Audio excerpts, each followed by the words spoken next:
হঠাৎ করে ভারতের জেনজিদের আন্দোলনের একটা প্রভাব দেখা গেছে দেশটার সংসদে। সংসদ সদস্যরা এবার কথা বলার চেষ্টা করতেছেন জেনজিদের ভাষায়। এই যেমন ডেলেলু, ফোমো, ক্লকড ইটের মতো শব্দ। उनको फोमो हुआ फोमो डेलुलू हुआ डेलुलू मोदी जी clocked it. इससे बड़ा डेलुलू दूसरा नहीं है। এগুলো তো আপনার আমার মেসেঞ্জারের কমেন্ট সেকশনে, মেসেঞ্জার চ্যাট গ্রুপে কিংবা মিম পেজে দেখা যায়। কিন্তু ভারতের আইন প্রণেতাদের মুখে এই শব্দগুলো কেন? বিজেপি কি তাদের রাজনৈতিক কৌশলের একটা পরিবর্তন আনার চেষ্টা করতেছে? চলুন এটা নিয়ে কথা বলি আজকে স্টার এক্সপ্লেইনসে। ভারতের পার্লামেন্টে জেনজি ভাষার ব্যবহারকে এখন একটা শুধুই মজার ঘটনা হিসেবে দেখার সুযোগ নাই। এর সাথে জড়িয়ে আছে রাজনৈতিক অনেক হিসাব নিকাশ এবং সোশ্যাল মিডিয়ার জন্য রিল শর্টস তৈরির পিআর কৌশল। কারণ ভারতের রাজনীতিতে ভালোই একটা ধাক্কা দিয়েছে কয়দিন আগের জেনজিদের ককরোচ আন্দোলন। বিজেপি একটা জিনিস ভালো করে বুঝতেছে যে সোশ্যাল মিডিয়া আসলে কি করতে পারে। মোদি নিজেই রিলসের মতো ভিডিও তৈরি করছেন আন্দোলনের সময়, তাই বিজেপির অন্যান্য নেতারা যে সেই দিকেই হাঁটবেন এটা বোঝাই যাচ্ছে। শিবসেনার শ্রীকান্ত শিন্দে যখন বিরোধীরা পার্লামেন্টে না থাকলে তার জন্য MIA বা মিসিং ইন অ্যাকশন বলেন, কোনো ট্রেন্ড হাতছাড়া হওয়ার ভয় বোঝাইতে চাইলে ফোমো শব্দ ব্যবহার করেন এবং তাদের বাস্তবতা থেকে বিচ্ছিন্ন বোঝাইতে ডেলুলু আখ্যা দেন, তখন শব্দগুলোর নির্বাচন যে ভেবে চিন্তাই করতেছেন সেটা বুঝতে আপনার কি খুব বেশি মাথা খাটাইতে হচ্ছে?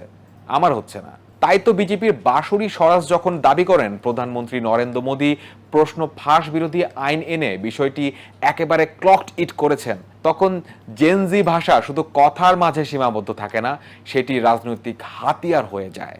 अगर मैं जेनजी की भाषा को बोरो करूं, then I will have to say Modi ji clocked it and provided a legislative solution. কেন এমন ভাষার ব্যবহার করতেছে রাজনীতিতে?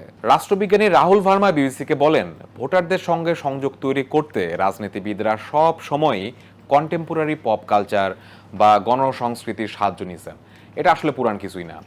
আগে ক্রিকেট, জনপ্রিয় বিজ্ঞাপন কিংবা বলিউডের সিনেমা থেকে কথা নেওয়ার উদাহরণ কিন্তু আছে। যেমন 2019 সালে একটা সিনেমা ছিল উরি দ্য সার্জিক্যাল স্ট্রাইক, এটার কথা তো মনে হয় আপনাদের মনে আছে।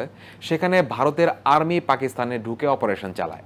সেই সিনেমা থেকে নেওয়া একটা লাইন, হাউ ইজ দ্য জোশ, এটা ভারতের পার্লামেন্ট থেকে শুরু করে নির্বাচনী প্রচারণা সবখানেই ব্যাপকভাবে ব্যবহার হয়েছিল।